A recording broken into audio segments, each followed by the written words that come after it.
시장 전반적인 결을 좀 다듬어 봤다면 이번에는 좀 이슈가 되는 종목에 대한 이야기를 자세하게 나눠보도록 할 텐데요.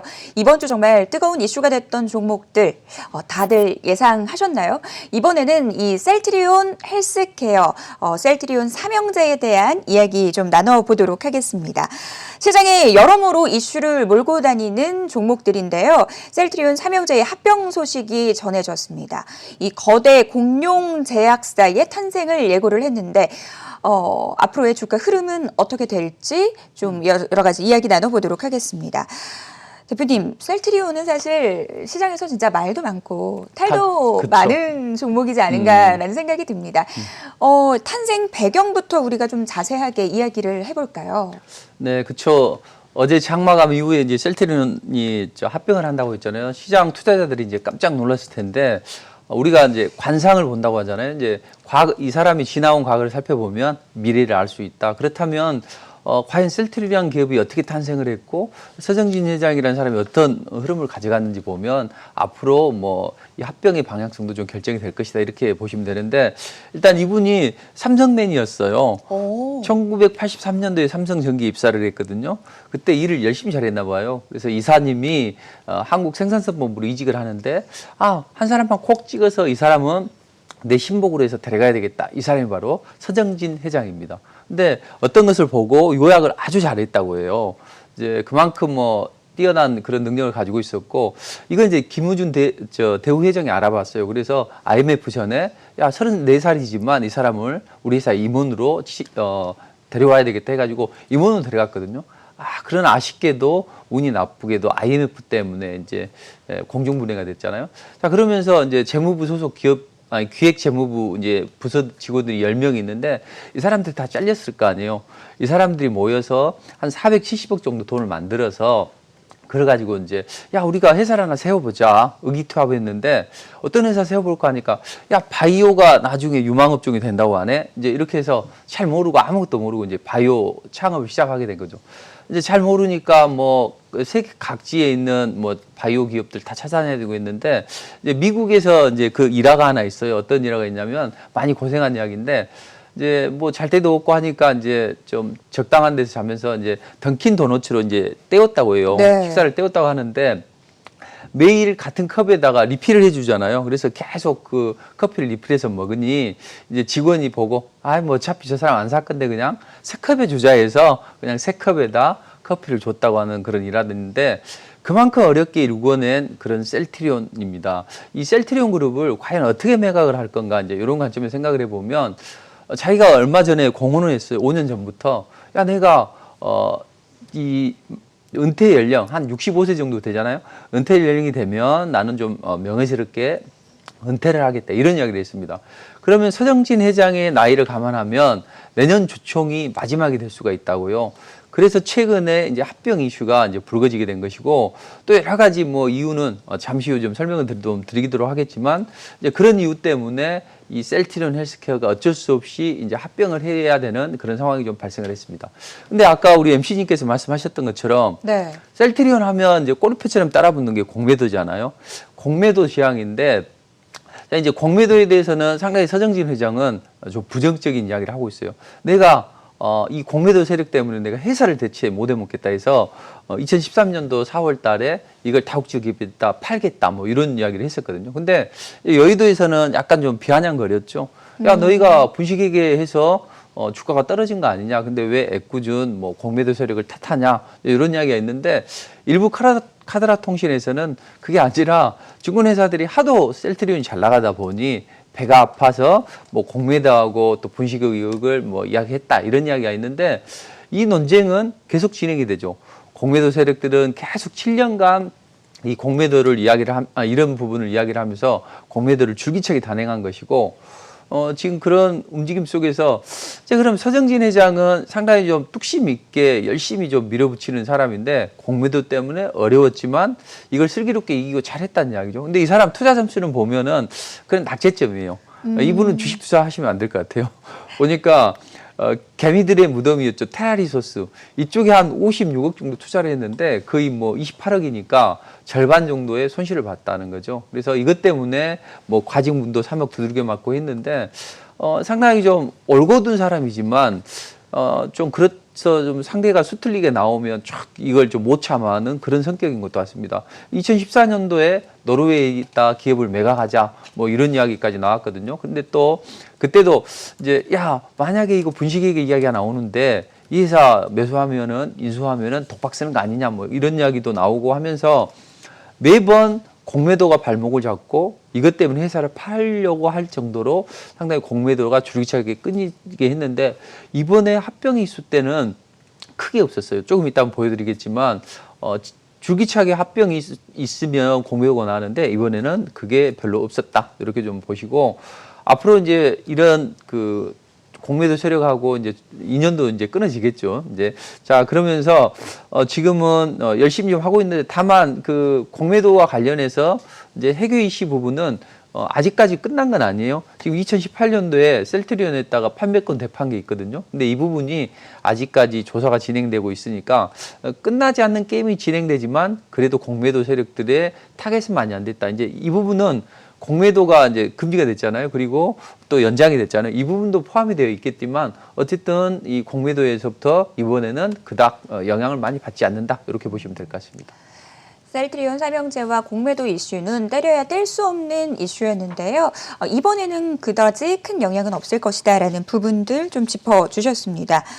일단 이번에 전해진 그 3사 합병 소식에 대해서 좀 더 자세하게 이야기를 나눠봐야 될 것 같습니다. 금요일에 장 마감 이후에 공시가 떴는데요. 시간의 거래에서 셀트리온 제약이 상한가에 진입하는 등 이 종목들의 주가도 요동치는 모습입니다. 관련된 내용 좀 자세하게 짚어주시죠. 네, 그렇죠. 대부분 투자자들이 깜짝 놀랐을 거예요. 뜬금없이 이제 나와서 그 흐름은 이제 기본적으로 준비 단계, 본 단계 뭐 이렇게 좀 나눠서 우리가 볼 수가 있어요. 어제 공시 뜬 게 셀트리온 헬스케어 지분 35%를 가지고 있잖아요. 이 부분을 출자를 해서 24%를 출자를 해서 11%만 보유하고 있고 그렇게 되면 셀트리온 홀딩스가 이제 최대 주주가 되는 거죠. 셀트리온 헬스케어에. 근데 이렇게 일단은 셀트리온 헬스케어 홀딩스를 설립을 했습니다. 이게 이제 예비 단계거든요. 자, 이런 예비 단계의 이유는 그거예요. 야, 우리가 그동안 지긋지긋한 문제 이런 부분에서 벗어나자 해서 소유와 경영을 분리하고 지배구조를 강화해보자 이렇게 하면서 셀트리온 헬스케어라는 헬스케어 홀딩스라는 지주사를 이제 설립을 한 거죠. 자, 그렇게 되면 이제 홀딩스가 셀트리온 홀딩스도 있고 셀트리온 헬스케어 홀딩스도 있잖아요. 이 두 개가 이제 지주회사로 이제 합쳐지게 됩니다. 그리고 나서 내년 되면 이제 셀트리온 제약, 셀트리온 헬스케어 이 세 삼이 이제 사업사가 이제 합병이 되는 거예요.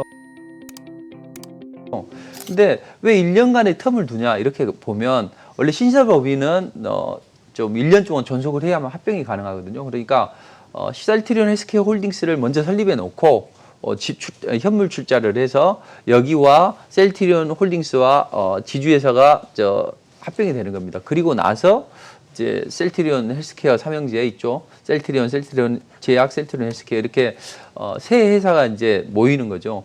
자, 이런 식으로 전개가 됩니다. 여기 지분 구조를 보시면 일단 셀트리온 헬스케어는 35%예요. 근데 기존에 이 셀트리온 합병 시나리오는 어떻게 됐냐면 이 셀트리온이 셀트리온 제약을 흡수 합병하고 그리고 셀트리온하고 셀트리온 헬스케어하고 이제 합병을 하는데 비율이 이 셀트리온 헬스케어 지분이 더 많잖아요. 그러니 만약에 이 합병은 기존 방식대로 합병을 하게 되면 서정진 회장한테 훨씬 유리한 거 아니냐 이렇게 해서 이제 주주들이 좀 반대를 하고 좀 안 좋은 이야기를 좀 했었던 부분이죠.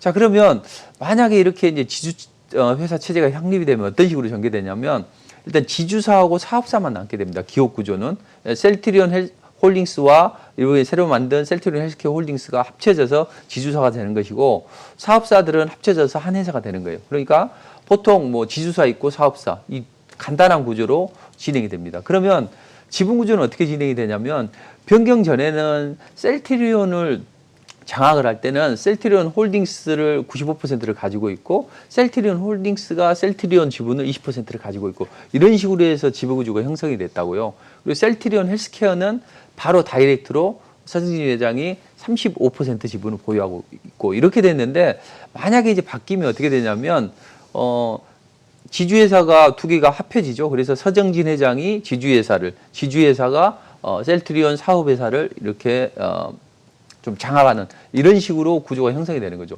자, 그러면 시총이 사이즈가 좀 굵어지게 됩니다. 기존의 8위에서 SK 하이닉스에서 3위로 올라가는 거죠. 한 50조 원, 뭐 50조에서 52조 정도 되는데 이렇게 합쳐지게 됩니다. 자, 그러면 3사가 합쳐지면 시너지 효과가 발생하겠죠. 기존에는 뭐 만드는 바이오시밀러 만드는 데 따로, 그다음에 판매하는 데 따로, 또 판매도 해외 따로, 국내 따로 이렇게 했는데 이게 다 한꺼번에 갖춰지게 되는 거죠.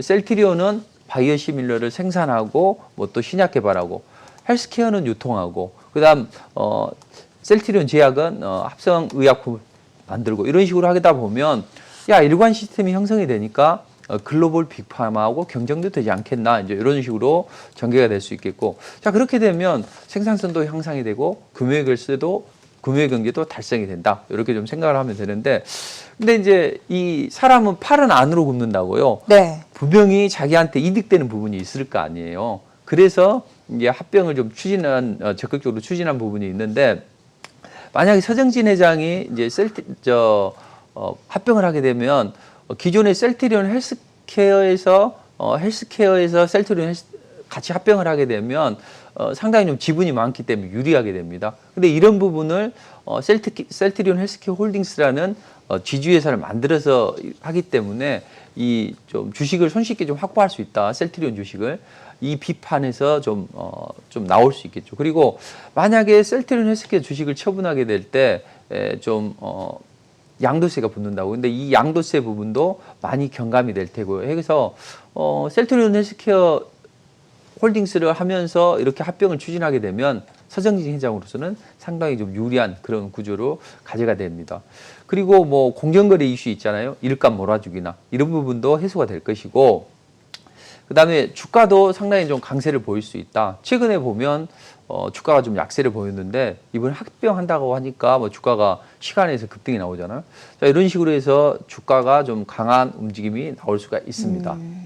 그렇군요. 근데 사실 투자자분들이 가장 궁금해하시는 포인트 중에 하나가 이번 합병이 이루어지게 된다면 3자 중 누가 가장 이득을 볼까에 대한 부분인 것 같습니다. 일단 공시가 나오고 나서 시간을 거래해서 주가 흐름만 두고 본다면 셀트리온 제약이 가장 크게 반응하기는 했는데요. 대표님이 보시기에 이 세 개 회사 중 어떤 회사가 가장 이득으로 보세요? 일단 말씀하신 것처럼 시장이 가장 잘 알고 있어요. 셀트리온 제약이 가장 좀 큰 이득을 볼 수 있다, 이렇게 보시면 되죠. 그동안 뭐 셀트리온 제약이 많이 그동안 타 기업에 비해서 저평가되어 있다. 이렇게 되면 같이 합병이 되면 시너지 효과도 발생하고 또 저평가율이 또 부각이 되면서 좀 좋아질 수 있다, 이렇게 좀 보시면 될 것 같은데, 뭐 셀트리온 헬스케어도 좋아지겠죠. 특히 이제 셀트리온 헬스케어 같은 경우에는 이 3사가 합병이 되게 되면 일관 시스템이 되면서 적극적으로 이제 유통에만 신경을 쓰게 되면 유럽에서 좀 좋은 흐름이 나올 수가 있어요. 유럽은 관광으로 먹고 사는 나라들이잖아요. 근데 이번에 코로나 때문에 관광을 제대로 못했죠. 자, 그러면 이 사람들이 재정 적자가 심각하니까 오리지널 의약품보다는 오히려 바이오시밀러를 많이 쓰라고 해서 바이오시밀러가 좀 침투하기가 좋은 환경이 형성이 되게 됩니다. 그러면 제약, 헬스케어, 그다음 셀트리온 이런 식으로 좀 좋은 흐름이 나올 수가 있겠죠. 그리고 서정진 회장도 지긋지긋한 그런 여러 가지 꼬리표들 있잖아요. 자, 이런 부분에서 탈피를 할 테고 해서 여러모로 좋은 쪽으로 형성이 되고 있습니다. 자, 이제 여기 보시면 공매도도 아까 말씀드렸듯이 공매도 금지가 되어 있으니까 그렇지만 그런 점을 감안하더라도 시장 조정자들이 또 공매도를 내놓은 경우도 있거든요. 보시면 셀트리온은 공매도가 크게 영향을 받지 않아요. 물론 셀트리온 헬스케어는 중간중간에 공매도가 좀 늘어나는 그런 흐름도 나왔지만 전체적으로 좀 크게 영향을 받지 않고 여러모로 좋은 흐름을 만들어가고 있다, 이렇게 생각하시면 될 것 같습니다. 표면적으로 보게 된다면 이번 이 3사가 합병하는 이유 중에 하나가 지주사 전환을 통해서 이 지배구조를 강화하겠다라는 건데, 혹시 이 시장에 드러나지 않은 은밀한 이유들은 없는지 궁금해지는 게 사실입니다. 그리고 이 합병이 일어나게 됐을 때 알려지지 않은 혹시 수혜주가 있는지 그것도 짚어주시면 좋을 것 같아요. 쫙 갈까요? 네. 네, 좋습니다. 우리가 어떤 현상이 나타나면 그걸 가지고 이제 시장이 인식을 해야 되겠죠. 그래서 분명히 뭐 이렇게 하는 이유는 여러 가지 제약 조건도 있고 이런데 이런 부분을 극복하고 유리하게끔 하려고 하는 거예요. 근데 이제 가장 표면적인 이유는 시장에서 이 부분을 건드리지는 않았지만 일단 9월 9일 날 그 JP 모건의 부정적인 리포트가 가장 큰 역할을 했던 것 같습니다. 야, 합병을 하는데 뭐 지주회사가 들어가는 게 아니라 뭐 셀트리온 중심 헬스케어 중심의 합병이 될 수 있겠다 뭐 이런 이야기도 하고 있고 또 좀 최근에 목표가를 하향 조정했어요. 뭐 공매도 이유에 대해서는 뭐 분식회계나 여러 가지 뭐 이유 때문에 뭐 목표가를 뭐 19만 원까지 제시를 하고 있는데 근데 웃긴 게 삼성 바이오로직스는 PER이 한 158배예요. 근데 서정진 회장 입장에서는 우리는 PER이 뭐 헬스케어는 셀트리온은 76배고 헬스케어는 57배밖에 안 되는데 삼성 바이오로직스는 오히려 목표가 주가를 상향 조정하고 왜 우리는 목표 주가를 하향 조정하느냐 이런 좀 부정적인 시각이 나올 수 있다. 기분 나쁘다 이거죠. 그래서 막 부랴부랴 이제 증권사 애널리스트, 제약 바이오 애널리스트들 불러서 우리가 이렇게 JP 모건에서 이런 보고서를 냈는데 이건 아닌 것 같다. 그럼 우리가 이걸 타개할 수 있는 방안은 뭐냐? 이렇게 해서 만든 게 내가 생각하고 있었는데 셀트리온 헬스케어 홀딩스를 건립을 해서 여러 가지 뭐 부정적인 부분을 완화를 시키고 우리가 합병을 해보자. 이런 이야기를 9월 10일 날부터 나왔다고요. 그러니까 조금 발 빠른 분들은 이제 셀트리온이 어떤 식으로 합병을 할 것인지는 이제 조금 이야기는 좀 나왔던 부분이죠. 그리고 제가 보기에는 좀 결정적인 이유는 또 9월 23일 날 증여세를 두들겨 맞았어요. 그 270억 정도 반환 항소심에서 패소를 했어요. 내가 2년에 걸쳐서 270억 정도 냈는데 이게 너무 과하다. 이거 반환해 주라 이렇게 했는데 항소심에서 패소를 했다고요. 그 이유가 야, 당신이 많이 지분을 보유하고 있지 않냐. 직접적으로 뭐 하지 않더라도 간접적으로라도 지분을 많이 보유하고 있기 때문에 보유 비율이 높으면 증여세는 우리가 부과해야 된다. 이런 측면도 하나 있을 수 있겠고요. 최근에 주가가 좀 많이 빠졌잖아요. 시장 하락할 때. 네. 그러면 당연히 서정진 회장 입장에서는 지분 가치가 좀 많이 안 좋아지겠죠. 그런 이유 때문에 이렇게 제가 이제 가만히 뭐 어제 한 새벽 2시 반까지 제가 연구를 해봤거든요. 뭐 때문에 이런 지금 셀트리온 합병을 하려고 하는가 이렇게 보면 여러 한 이유 때문에 몇 가지 이유 때문에 하지 않았는가 이렇게 판단이 되고요. 만약에 이제 합병을 하게 되면 이제 좋은 점이 있어요. 근데 뭐 표면적으로는 주주 가치를 제고시키고 또 뭐 여러 가지 안 좋은 부분을 해소하면서 일관 시스템을 만들어서 뭐 글로벌 빅파마로 거듭나겠다 이런 거잖아요. 근데 그거보다는 원초적인 부분을 저는 생각을 해보면 일단 주주들이 반대가 직면하게 되면 이 합병이 무산이 될 수가 있습니다. 항상 이제 합병 문제 할 때 보면 주주들이 반대가 나왔잖아요. 근데 지난번에 주주들이 반대가 되면서 합병이 무산된 케이스도 있잖아요. 제넥신이나 툴젠이 합병이 무산됐다고요. 이렇게 내가 강행하다 보면 내년까지는 마무리를 해야지 내가 명예롭게 은퇴하는데 강행하다 보면 주주들 반대 부딪혀서 이도저도 안 되겠네 싶어서 약간 양보를 한 측면이 있지 않냐. 그래서 셀트리온 헬스케어 홀딩스라는 것을 현물 출자를 해서 이 셀트리온 홀딩스하고 셀트리온 헬스케어 홀딩스하고 둘이 지주사를 해놓으면 나중에 세금도 두들겨 맞지가 않는 거죠. 현물 출자를 하게 되면 그만큼 세금 감면도 있고요. 기존의 셀트리온 헬스케어를 중심으로 해서 많이 하게 되면 지분이 35%잖아요. 셀트리온 20%고 그러니까 셀트리온 헬스케어를 많이 가지고 있는 당신이 유리한 거 아니냐. 그러니까 이런 부분도 불식을 시키는 것이고 만약에 셀트리온 헬스케어를 취득할 때 당시 주가가 엄청 낮았다고요. 그러면 그 부분에 대해서 1조 원 이상의 증여세가 두들겨 맞는다고요. 뭐 증여세율이 한 25% 정도 되니까. 자, 그런 여러 가지 측면을 감안을 하면은 상당히 좀 서정진 회장으로서는 이런 여러 가지 이유 때문에 이 합병을 좀 했지 않나 이렇게 좀 보는 겁니다. 그래서 실질적으로 자기한테도 금전적으로 또 이득이 되고 또 주주들의 반대도 하게 되고 이렇게 해서 자연스럽게 이런 부분을 완화되는 그런 측면이 있다 이렇게 좀 생각을 하시면 될 것 같습니다. 자, 그렇다면 이제 최근에 보면 저는 약간 좀 음모론적인 이야기인데 이제 삼성 바이오로직스는 양호하게 나오는데 왜 셀트리온만 이렇게 좀 안 좋게 나오는가 이런 측면에서 보면 그 언론에서 보면 삼성이 또 합병을 할 때 당시에 이 좀 워렌 버핏을 찾아갔다고 했잖아요. 근데 네. 워렌 버핏이 애플을 팔고 JP 모건을 집중적으로 샀다고요. 근데 그 해필 또 JP 모건이 삼성은 좋게 이야기를 하고 셀트리온은 나쁘게 이야기했다. 그래서 일각에서는 야, 이게 약간 JP 모건이 의도적으로 그런 걸 했지 않냐 이런 좀 음모론적인 성격도 있습니다. 그럼 이제 셀트리온을 합병을 하게 되면 뭐 2세들이 다시 경영을 하는가 아닌가 이런 생각을 할 수 있는데 그건 아닌 것 같아요. 왜냐하면 당장 이런 이슈 때문에 시달렸는데 2세를 전면에 포진하지는 않을 것 같습니다. 그래서 이 전문 경영인 체제를 두고 자녀들은 이제 옆에서 서포트하는 식으로 해서 좀 견제를 좀 할 것 같고, 그다음에 서진석 그 수석 부사장이 장남이 칼레이도라는 그런 자본금 100만 원을 들여서 회사를 하나 만들었다고 그러니까 크게 영향은 없다고 보여집니다. 자, 그렇다면 이제 우리 투자자들이 가장 궁금해하시는 게 어떻게 정해야 되나인데 사실 뭐 셀트리온 제약은 좀 강하게 움직일 수는 있어요. 그렇지만 셀트리온이나 셀트리온 헬스케어는 올라가봐야 제한적이다고요.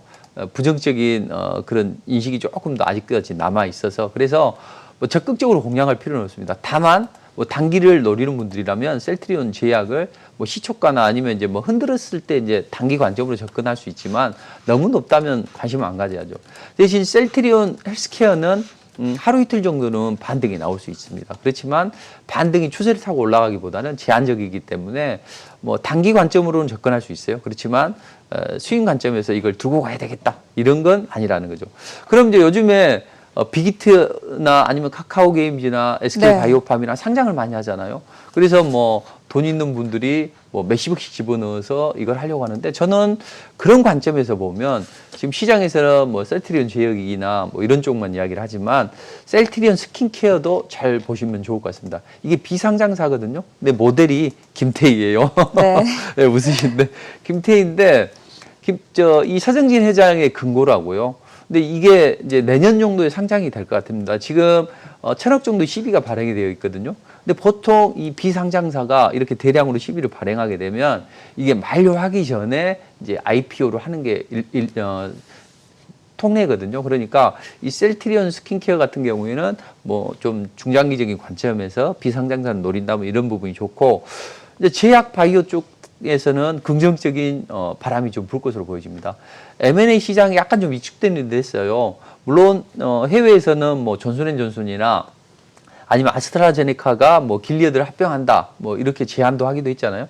국내에서도 뭐 루미마이크로 서울제약 또 이 녹십자 헬스케어 뭐 또 셀트리온은 다케다 제약 일부를 또 인수를 하고 했는데 이런 흐름이 계속될 것 같아요. 그러니까 대형 제약 바이오 기업들이 M&A를 하는 그런 움직임이 나오는데 이게 동종업계만 나오는 게 아니라 이종업계도 나올 것 같습니다. 이를테면요, 뭐 제약 바이오 또는 뭐 이 의료기기 업체들 중에서 정말 현금성 자산도 좋고 이런 기업들 있잖아요. 근데 대주주 지분이 낮은 기업들 이런 종목들은 또 타겟이 될 수 있다고요. 이런 흐름이 계속될 수가 있습니다. 근데 이 부분은 지금 시간 관계상 제가 자세히 다 말씀 못 드리고 일단은 뭐 비상장사는 셀트리온 스킨케어 그리고 상장사 중에서는 일단 셀트리온 제약이나 셀트리온 헬스케어는 좀 단기 관점에서만 봐라. 그리고 또 오히려 이제 보유하신 분들은 오히려 이제 매도를 해야죠. 지난번에 보니까 종목 상담할 때 뭐 그런 거 들어오신 분들도 계셨잖아요. 이럴 때를 이용해서 이제 올라갈 때 좀